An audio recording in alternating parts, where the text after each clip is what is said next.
Siempre estuvo claro que lo que debemos buscar son herramientas que nos permitan fácilmente y en cualquier situación encontrar una respuesta a la pregunta que tenemos. Entonces, la pregunta con relación a la fisiopatología de la diabetes siempre ha sido resistencia a la insulina. El grande problema es que no teníamos una herramienta fácil para cuantificar resistencia a la insulina. Entonces se propusieron varias, desde las complicadísimas, como es la de inyectar insulina en bolo para ver la respuesta en términos de los niveles de glucosa, el CLAM hiperinsulinémico, el índice OMA, y con el índice OMA, que quizá se convirtió entonces en lo más fácil para hacer, desafortunadamente tiene el problema de determinar insulina. Y la insulina tiene varios peros en términos, primero, no está disponible en todo lado, segundo, varía mucho dependiendo del método. Entonces, todo eso nos hizo pensar en que encontremos algo tan sencillo que nos permita poder realmente identificar si hay o no hay resistencia a la insulina y qué rol juega en términos del desarrollo de varias enfermedades. Esos son mis conflictos de intereses. Efectivamente, para esta conferencia no tengo ninguno. Y vamos a hablar de este estudio, del estudio PURE, que es, en mi concepción, el estudio epidemiológico más importante en que ha emprendido el ser humano en cualquier momento, ¿cierto? 150,000 individuos de países de altos, medianos y bajos ingresos, lo que nos permite ver cómo los determinantes sociales están influyendo en algo que dijimos permanentemente: lo social determina lo biológico, no al revés. Muy bien, entonces miren ustedes, en el estudio PURE yo me voy a centrar específicamente en algunos resultados que tenemos en nuestro contexto regional. Y esto es lo que está ocurriendo. La gente en Colombia se está muriendo ¿de qué? La gente en Latinoamérica, en estos 4 países, con este número de participantes, miren ustedes que la principal causa de muerte son las cardiovasculares, muy seguidas del cáncer. Ojo para los salubristas que aquí están. En las mujeres, la primera causa de mortalidad sigue siendo cáncer, y cáncer prevenible, cáncer de mama y cáncer de cuello uterino. Así que hay bastante trabajo para hacerlo. Desde luego, las enfermedades cardiovasculares en el hombre siguen siendo los más importantes, y aquí tienen los factores atribuibles poblacionales. Entonces, hipertensión, obesidad, baja fuerza muscular, diabetes, todos estos implicados con resistencia a la insulina. De ahí la importancia de poder determinar resistencia a la insulina. El tabaco sigue siendo un importante factor. Y miren otras cosas en términos de por qué es importante hacer la investigación en nuestro propio contexto. Miren ustedes, baja educación en el contexto regional nuestro representa el 10.5% de la fracción atribuible poblacional. Y no es que por ser analfabeto tengo más riesgo. El problema es que si soy analfabeto tengo menos posibilidades de acceso a servicios, a trabajo, a dieta, a vivienda saludable. Entonces es un buen indicador de estatus social, ¿cierto? Miren ustedes obesidad y diabetes en la causalidad. Y el asunto es que desde un principio habíamos propuesto que todo el problema emerge de acá, que son los hábitos de vida asociados con nutrición y sedentarismo, que se convirtió en la panacea de la occidentalización.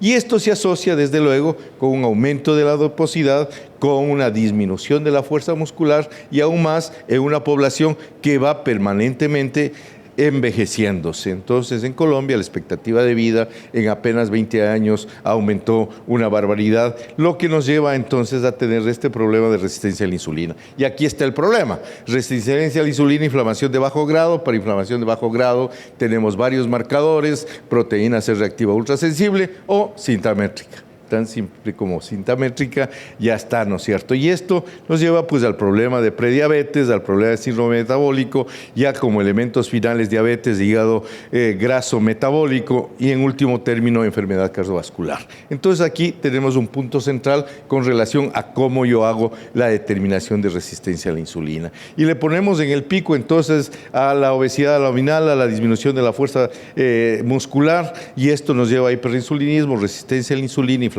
de bajo grado, diabetes. Pero ojo, que el problema de la diabetes no es todo, ¿cierto? La resistencia a la insulina se asocia con hipertensión, con disglucemia, con dislipidemia, con hígado graso, no alcohólico, con disfunción eréctil, con cáncer, con ovario poliquístico. Así que cuando estamos pensando en resistencia a la insulina, estamos pensando, no nos quedemos solo en el asunto de la glucosa, tenemos que pensar en todas estas alteraciones y el manejo tiene que ser global. Estamos llegando tarde, si el problema es con obesidad abdominal, deberíamos estar aquí en este momento cuando ustedes están viendo, todavía tenemos una buena función a nivel pancreático, ya estamos con resistencia a la insulina, por eso que ya estamos con niveles de glucosa entre 100 y 125 como marcador, más todas las otras cosas que hay que evaluar, pero estamos llegando aquí tarde, cuando ya hemos tenido una disminución en la secreción de insulina, cuando ya la resistencia a la insulina está establecida, ¿cierto? Entonces yo debería comenzar a actuar aquí.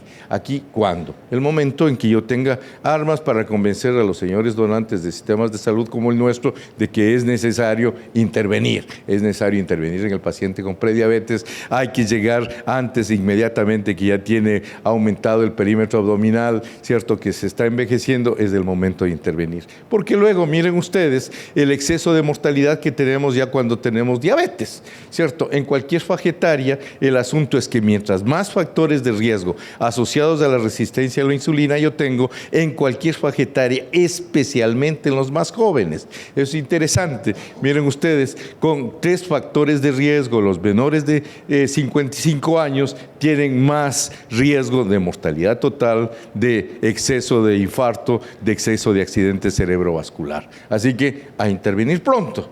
Y entonces para esto yo necesito tener efectivamente una herramienta que me permita explicar cosas como estas. Ok, aquí este es uno de los resultados del PURE más interesantes. Ustedes tienen aquí prevalencia de diabetes de acuerdo al estatus socioeconómico de los países, países de altos ingresos, países de ingresos medios altos, países de ingresos medios bajos y países de bajos ingresos. ¿Y qué es lo que encuentro? Miren ustedes, con índice de masa corporal de menos de 21,5, es decir, flacos, ¿ya? Ok, en flacos, la prevalencia de diabetes en los países pobres es casi 6 veces mayor que en los países ricos. ¿Ok?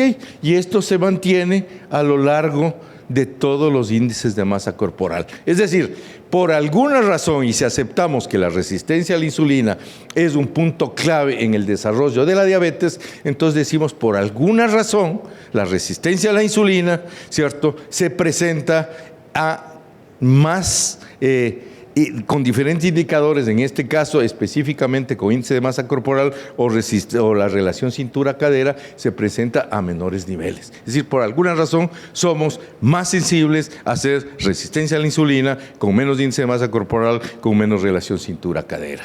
Y ahora, si ustedes van a actuar tempranamente, identifican un individuo con resistencia a la insulina, miren ustedes lo que va a ocurrir. Aquí tenemos individuos con enfermedad coronaria de acuerdo a los niveles de glicemia.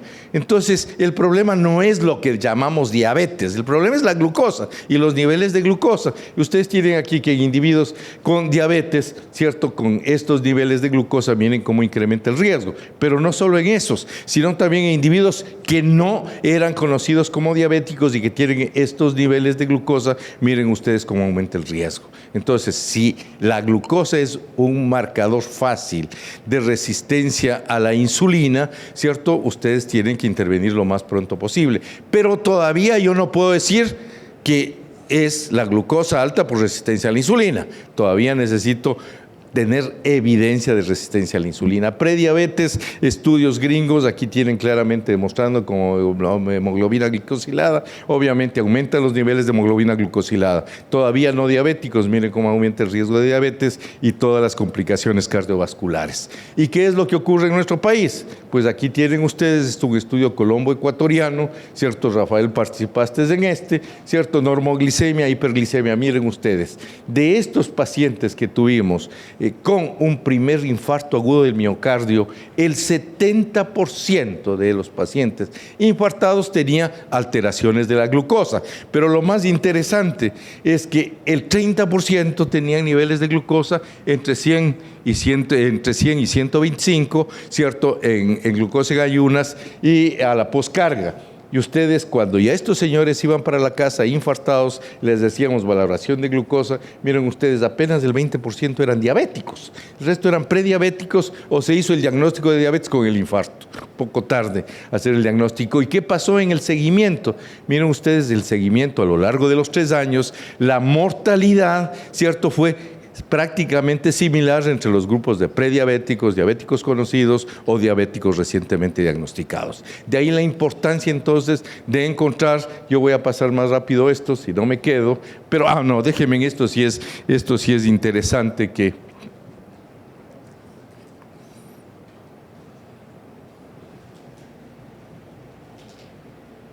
Bueno, esto era para decir más o menos rápidamente que esto se asocia con alteración de la función endotelial, trabajos ya viejos que ustedes los conocen, no me voy a demorar en eso, ¿cierto? Pero esto sí quiero decirlos. Ok, si vamos a hablar ahora del índice triglicéridos glucosa como indicador de resistencia a la insulina, esto es importante entonces. Ustedes tienen aquí el índice OMA, aquí tienen la presencia de lo que ahora llamamos hígado graso metabólico, en ese entonces era el hígado graso no alcohólico, ¿cierto? Esto fue cambiando y miren ustedes, en la medida en que aumenta la resistencia a la insulina, evaluada por índice OMA, ustedes tienen un incremento de la presencia de hígado graso no alcohólico. Ustedes tienen otro asunto que es muy importante ahora que estamos en epidemia de falla cardíaca. Y ya que los señores cardiólogos ahora hablan de diabetes, nosotros comenzamos a hablar los endocrinólogos de falla cardíaca. Como ellos nos quitaron ese espacio, nosotros les estamos quitando ese espacio ahora. Entonces tienen falla cardíaca con fracción de eyección conservada, que se asocia fundamentalmente, como les voy a demostrar a seguir, con resistencia a la insulina. ¿Y qué es el problema? El problema es que la falla cardíaca presente en un paciente diabético, miren ustedes, esta es la sobrevivencia en quienes no tienen falla cardíaca, y esta es el problema de la sobrevivencia en individuos que tienen diabetes y falla cardíaca. Así que hay una cosa importante. Y aquí está el modelo de cómo en pacientes con falla cardíaca, con fracción de eyección preservada, es decir, que no han tenido un problema de tipo isquémico, ustedes tienen que lo que explica esto es precisamente la resistencia a la insulina. Por 2 marcadores, aquí tienen OMA, ¿cierto? El índice OMA,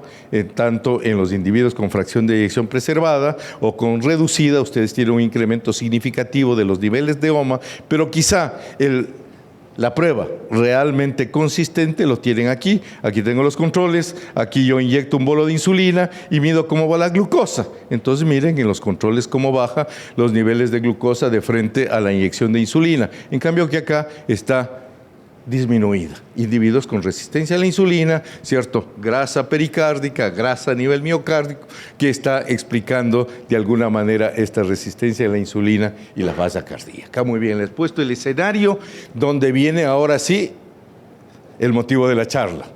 ¿Y qué yo hago para poder evaluar resistencia a la insulina? Entonces, hace 20 años, un grupo de mexicanos publicaron el primer trabajo mostrando que el índice triglicéridos glucosa era un buen indicador de resistencia a la insulina y que se asociaba con eventos. Listo, lo publicaron ellos, los mexicanos, ¿no es cierto? Inmediatamente los vecinos hicieron un estudio más grande con más plata. ¿Y qué mostraron? Que no pasaba nada. Los europeos lo hicieron. ¿Y qué pasó con índice triglicéridos glucosa? Tampoco sirve, se cerró el capítulo, chao, estos mexicanos no saben hacer trabajo, los sudamericanos no saben hacer trabajo, eso ya nos ha pasado para otras cosas, entonces cerraron el capítulo.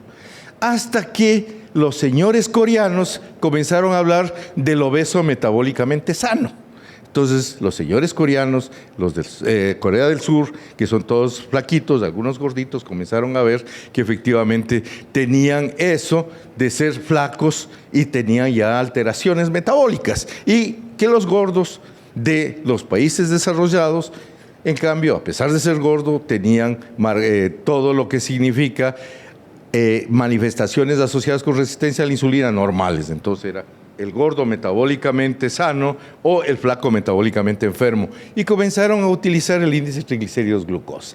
Entonces nosotros vimos, bueno, tenemos el estudio PURE, tenemos países de altos, medianos y bajos ingresos, ¿cierto? Tenemos cuantificado glucosa, tenemos cuantificado triglicéridos, le hemos seguido a estos pacientes en promedio 15 años, entonces voy a ver si índice de triglicéridos glucosa que tenía en el nivel basal se asocia con desenlaces.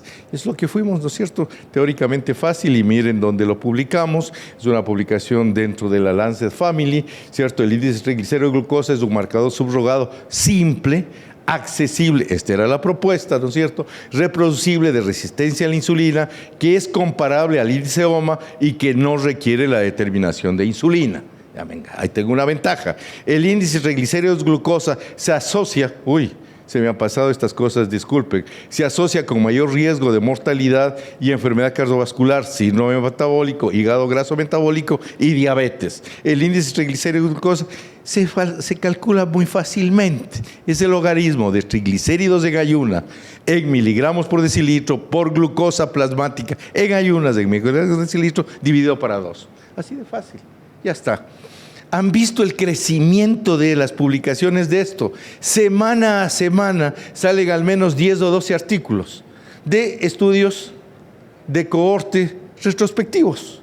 Entonces yo quiero ver qué pasa con falla cardíaca con fracción de eyección preservada, ¿cierto? Ahora, pues yo les tengo a esos pacientes vistos y le he hecho triglicéridos de glucosa hace 12 años. Listo, ya tengo un estudio de corte retrospectiva.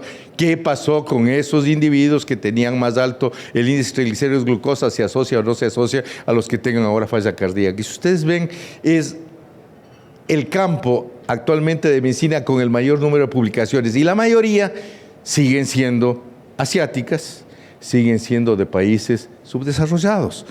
Pero venga, yo tengo países de altos, medianos y bajos ingresos. ¿Será por ahí que se dio la contradicción que los norteamericanos y los europeos no pudieron reproducir los resultados de los mexicanos?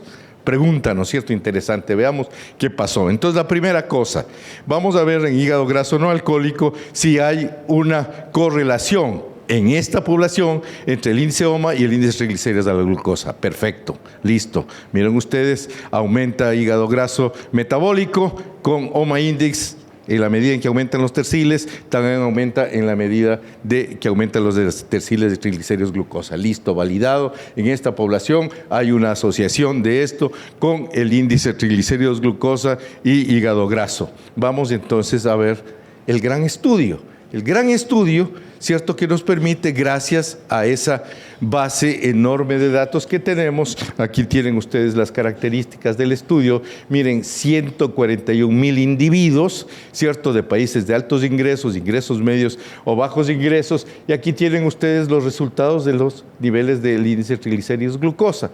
En los países de altos ingresos, 849, 860, 851, el enorme número de pacientes que tengo hace que estas pequeñas diferencias sean significativas, ¿cierto? Vean aquí, cuando yo voy a ver de acuerdo a los ingresos, que es lo que tengo con triglicéridos glucosa, ¿cierto?, igualmente significativa, y ustedes tienen claramente asociado con relación a la presencia de estos factores de riesgo, ¿cierto?, cómo se va dando diferencias entre países de altos ingresos y medianos ingresos. Pero lo importante es ver qué es lo que ocurre cuando yo tengo en términos de los terciles del índice de triglicéridos glucosa. Entonces, tercil 1, el nivel más bajo; tercil 2, el nivel mediano; tercil 3, el nivel más alto. Listo, ¿qué es lo que tengo? Obviamente, más hipertensión, obviamente más diabetes, obviamente más eventos coronarios, más accidente cerebrovascular, mayor nivel de índice de masa corporal, ¿cierto?, mayor relación de cintura-cadera, tanto en hombres como mujeres, e interesantemente, una asociación significativa con menos fuerza. Ya está. Entonces, índice de triglicéridos glucosa se asocia con todas esas cosas que se relacionan con resistencia a la insulina. Parece un buen marcador, entonces, de resistencia a la insulina y de asociación con otros factores de riesgo. Pero veamos qué es lo que pasa en términos de desenlaces duros. Y entonces eso es lo que quiero ver. Con presión sistólica, diastólica y todo eso, veamos con desenlaces. Entonces, aquí tengo claramente mis curvas Kaplan-Meier para ver qué es lo que ocurre con el compuesto, cuál es el compuesto muerte cardiovascular, infarto, accidente cerebrovascular. Y en la medida en que yo tengo aquí la tasa de riesgo acumulado en el tercil 1, en el tercil 2 y en el tercil 3, ¿cierto? Vean ustedes cómo efectivamente el hecho de tener los niveles más altos de índices triglicéridos, glucosa, a lo largo de casi 20 años de seguimiento, un estudio de corte de esas características, se asocia con más muertes, con más infarto, con más accidente cerebrovascular, no con mortalidad cardiovascular, lo cual nos da la sensibilidad que tiene este simple subrogado de resistencia a la insulina. Con eso, sí, mortalidad cardiovascular, sí, infarto de miocardio, sí, accidente cerebrovascular, sí, diabetes. Ya está. Entonces, se les ofrece la posibilidad de que ustedes tengan en mano todo para publicar todo en esta parte del mundo que no se ha publicado y que se pueden reproducir todos los trabajos que vienen haciendo los señores de eso. ¿Cómo?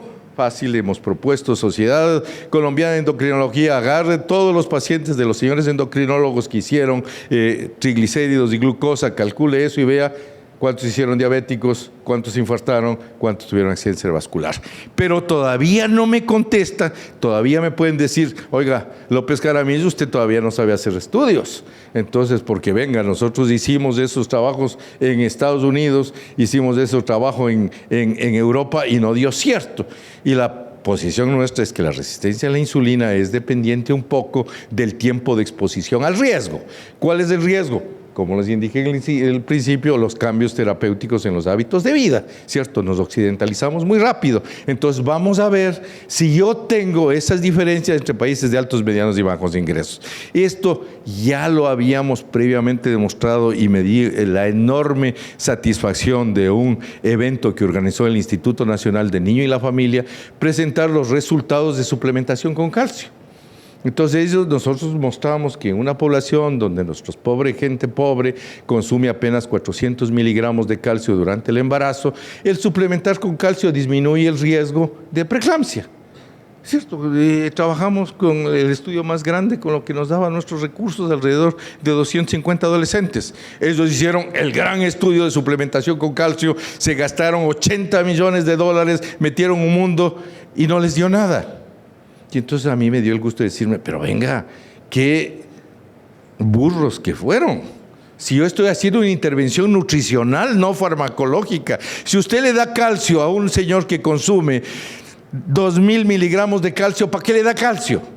Para que defeque calcio, porque ni siquiera se absorbe, ¿cierto? Entonces vean ustedes esto, con ese antecedente nosotros dijimos, vamos a ver qué es lo que ocurre por los niveles de ingreso, para ver si efectivamente el hecho de que yo vengo de un país que apenas se está adaptando a esta occidentalización de los alimentos tiene o no tiene un impacto. Y ustedes pueden ver países de altos ingresos, nada, solo relacionado con diabetes. ¿Ok? Y de triglicéridos, glucosa es un buen indicador de riesgo de diabetes, pero nada más de eso. Miren ustedes, en los países de ingresos medios, en los cuales está Colombia, está Brasil, está Chile, ¿cierto? Que son los otros países, Argentina, que participen. Miren ustedes, claro, se asocia perfectamente con el compuesto, ¿cierto? Se asocia con infarto de miocardio, no con muerte cardiovascular, se asocia precisamente con accidente cerebrovascular. Ya está. Ya está lo que hemos propuesto permanentemente y que me da un enorme gusto que finalmente los jovencitos que están trabajando con nosotros ahí en la Universidad de Santander están aquí para que se convenzan en la necesidad que tenemos de hacer nuestros propios estudios y no referirnos únicamente a lo que nos dice la American Diabetes Association. No, venga, son realidades diferentes, ¿cierto? Acabamos de venir de un evento diciendo, mientras los señores de los países desarrollados hacen una escala de riesgo nutricional y dicen, hombre, la dieta saludable, no tome leche, no consuma lácteos, no consuma carne roja, para nosotros decir eso es una irresponsabilidad, porque hombre, no podemos en una población que no tiene acceso a eso recomendar esas cosas hecho por una una población diferente desde el punto de vista de los determinantes sociales. Por eso la importancia de hacer esta investigación. Por eso, Carlitos, muchas gracias por darnos la oportunidad de decir aquí lo que nos pareció muy lindo, el comentario de estos señores de una universidad altamente reputada, como es esta, donde dice: este estudio muestra la asociación de una medida sustituta simple de resistencia a la insulina, el índice de triglicéridos glucosa, con desenlaces de mortalidad y enfermedades cardiovasculares, y demuestra cómo esta asociación difiere según el desarrollo y el nivel de economía de los países. 40 años de andar diciendo, me llegó a algunas broncas como unos buenos y queridos amigos, como con Pablo Astor, por ejemplo, que decía, yo le decía medicina basada en la evidencia, no en la dependencia, porque todo lo que es el American Heart o el American Diabetes es eso. No, espera, aquí hay cosas diferentes. Y esto nos permite ver, después de 40 años, cuando yo trabajaba en Quito con la preeclampsia, decía, no es lo mismo la preeclampsia si estoy en Quito, así estoy en Nueva York, ¿cierto? Y aquí con esto es exactamente igual, y entonces esto final, el estudio marca un paso valioso en un largo camino hacia el uso clínico. Aquí Gary me está debiendo el estudio clínico para demostrar un metaanálisis y las diferencias de los países de altos y medianos ingresos corrobora estos resultados del PURE. Yo termino pues agradeciéndoles una vez más por la oportunidad de haber venido a trabajar en esta linda ciudad. Una de las primeras conferencias las di aquí en este salón hace ya más de 30 años. Nunca pensé que terminaría viviendo en la ciudad bonita. Esta es la universidad nuestra, es la universidad de ustedes, y esta es la ciudad bonita. Muchas gracias por la atención.